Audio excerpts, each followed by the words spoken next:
Hello everyone. I have written a beautiful story for you about two friends, subject and verb.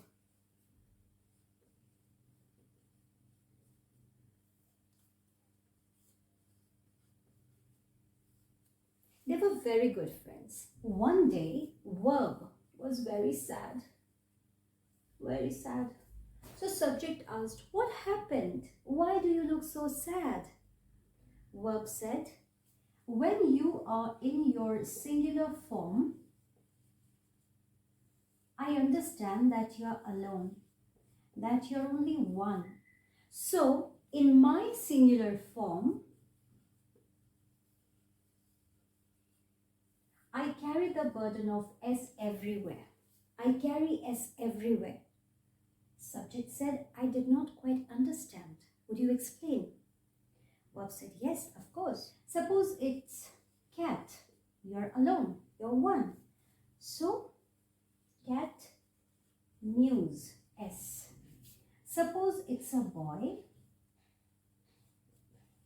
Again, talks. This way, for all your singular forms, I carry this burden of S here. Okay?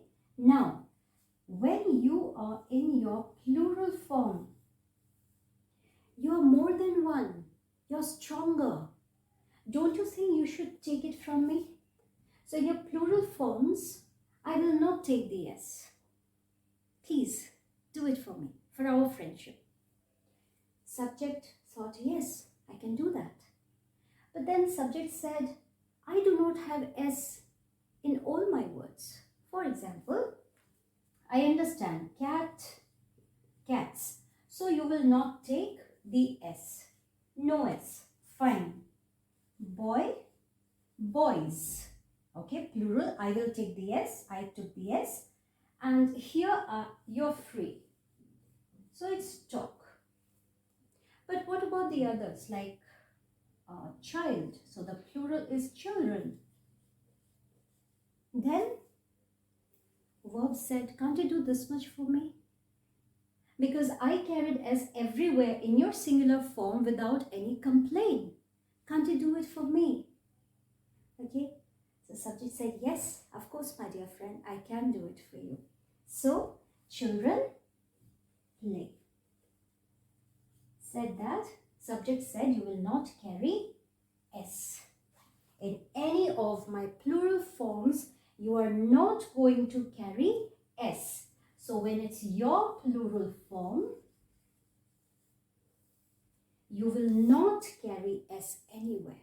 This way, we had subject-verb agreement. They agreed with each other. Now, after this agreement, what happened?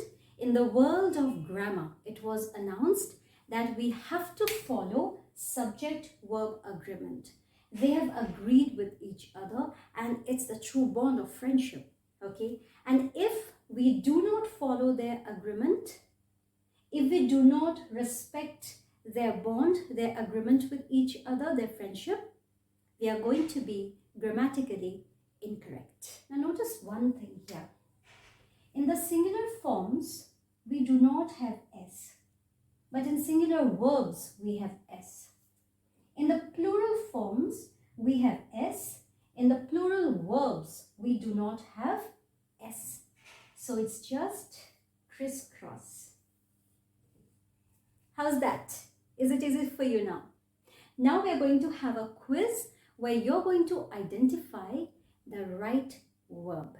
Ready for the quiz? Remember subject-verb agreement. Singular subjects take singular verbs with S. Plural subjects take verbs without S. Shall we begin now?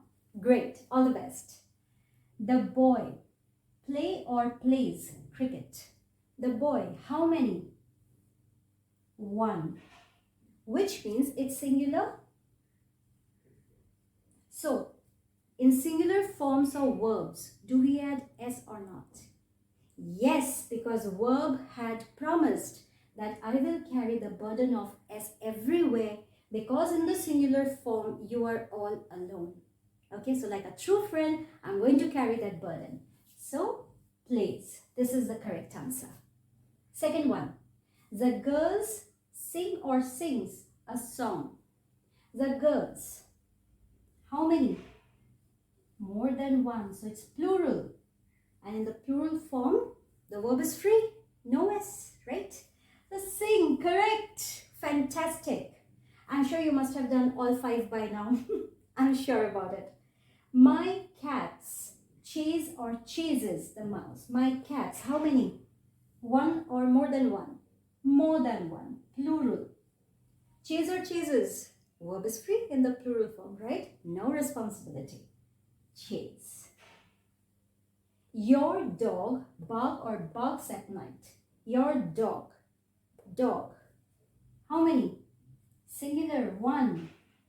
Verb says yes, I'll help. No problem. I'll carry that for you, that S for you. Barks.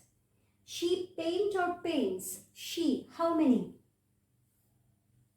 Right, singular. So it's paints. Wow, brilliant. I'm sure this story is going to help you a lot. Please share this story with everyone.